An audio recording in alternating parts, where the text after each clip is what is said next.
I had to write this book because I knew Jimmy from when I began in the newspaper business at 22 years old. And I just thought he was one of the most compelling characters in news. He knew what a story was, he knew how to tell a story, and he knew how to get to the heart of the story so that you'd want to read it. And I didn't want that to be lost. I wanted that to be a part of history. Back in the day, I mean, you would buy the paper, see what Jimmy Breslin's saying, you know. And Breslin would give you the... She held a thick textbook against her face. He put the gun against the textbook and shot.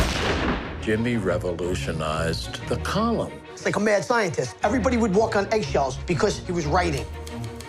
Jimmy was a character, and somebody described him as like a poet with a cabbie's hat on. He drew you into the story, and he always told me, move your lips when you write, because that's what the reader does. He wrote for people who rode the subway. Deceptively hard work into simple sentences. Breslin has been outspoken in his criticism of Getz, saying in one column, he shot the four of them because they were black. Don't worry about it. Shot them bang, bang, bang, two in the back.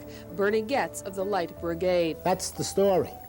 I can't change the arithmetic. Jimmy's perspective was essential. That's why in TV, Channel 7, everybody went for him to get his point of view, because his point of view brought you at least one person's version of the truth. So people would listen whether they agreed or disagreed. His perspective, whether it was on Governor Mario Cuomo, Mayor Ed Koch, son of Sam, he brought you to the heart of a story. And so you went and sought him out to ask him, what's the heart of the matter? Jimmy tried to get inside the head of a serial killer. And when you ask yourself, what are you missing? It's always, what's compelling him to do this? What makes him a serial killer? It became very personal for Jimmy. He had two young daughters, one of whom had long brown hair, like most of Sam's victims. So at a certain point, the victims of Sam were about a mile from Jimmy's home. So he was always thinking, what draws him to his victims, and how do I tell that story? Jimmy had a face when he was with children that was a wonderful, gentle face. You see it with his grandchildren. When he was with a politician, he was looking them in the eye and writing in his notebook. But what he was writing in his notebook had nothing to do with what they saw. It had to do with what he saw, not just what they said. How they moved, how they talked, how they looked when someone was interviewing them. He really knew how to pull the story out of someone. The book's important for young journalists because Jimmy reinvented journalism. He took a tradition that had gotten stale and stayed at third person and turned it into something that put the author as a narrator.